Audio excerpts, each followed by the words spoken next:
17 very illustrious years as a judge of the Karnataka High Court before he came to the Supreme Court in 2017.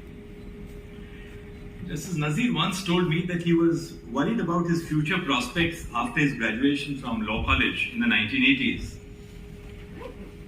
Growing up in very humble circumstances, Justice Nazir had to overcome many social and economic obstacles to make a mark for himself in the legal circles in Karnataka. He often attributes his success to the sacrifices which were made by his mother. Justice Nazir, it is a testament to your grit, determination and courage that today you are taking leave as a judge of the highest court of the land.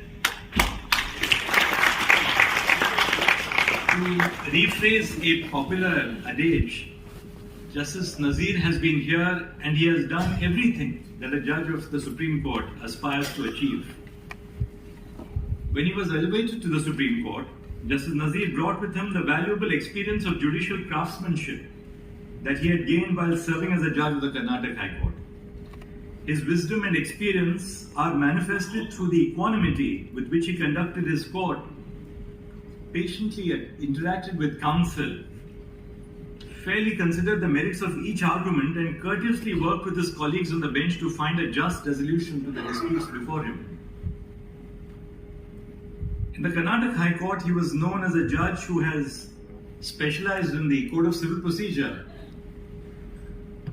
He wrote many a judgment on cross-examination without really having cross-examined a witness in his early years at the bar.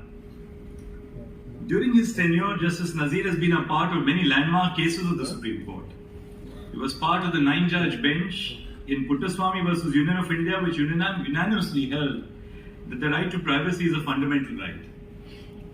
He was a part of numerous constitution benches in important matters, including the 5-judge bench pertaining to the Ayodhya title dispute and the constitutionality of the Triple Talaq. Recently, he also presided over the constitution benches dealing with the important issues of the validity of demonetization and the right to free speech of ministers, MPs and MLAs.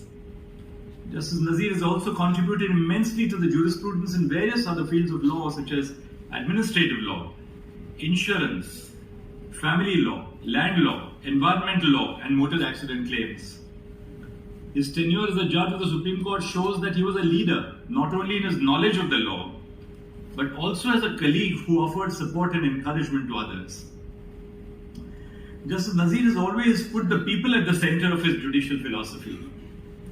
For example, I'll just give you 2 examples. In Vinayak House Building Cooperative versus the State of Karnataka in 2019, Justice Nazir, in an erudite judgment, observed that well-planned cities are a necessity for the health and well-being of the community. Similarly, in the case of Hospitality Association of Mudumalai, in 2020, Justice Nazir presciently observed the need to protect wildlife corridors as a way to ensure the survival of wildlife and the mitigation of the human-animal conflict. These 2 decisions are but an example of what a judge should always do.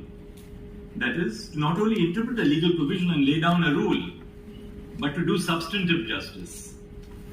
For as Aristotle said, the challenge is to do the right thing, to the right person, to the right extent, at the right time, with the right motive, and in the right way. I believe that throughout his career, Justice Nazir deftly overcame this challenge.